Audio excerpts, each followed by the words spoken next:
a bunch of astronauts that come from, let's say, a broad range of backgrounds, right? Obviously, all the astronauts are just insanely talented individuals, but look, we have Reed Wiseman.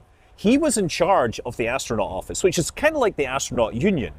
This was a position that sort of came up in the 1960s. It was the astronauts wanted someone to represent them, to do all the paperwork, to allocate the crews, and Deke Slayton ended up in that role. And he famously was unable to fly. He was picked among the Mercury 7, but he couldn't fly in that because of, I think it was a heart condition.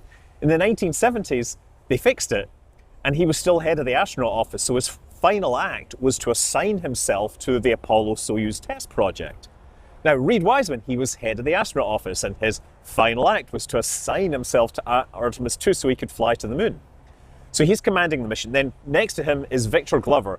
He is going to be the pilot. He's African-American. He flew like F-22s, I think. He may F-18s. I don't know. He flew planes, and he was obviously a badass.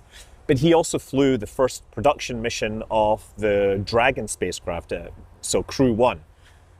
Then we have Christina Cook, who she's not a pilot, I don't think. She probably has pilot ratings by now, but she's like a mission specialist, scientist that studied a whole lot of stuff.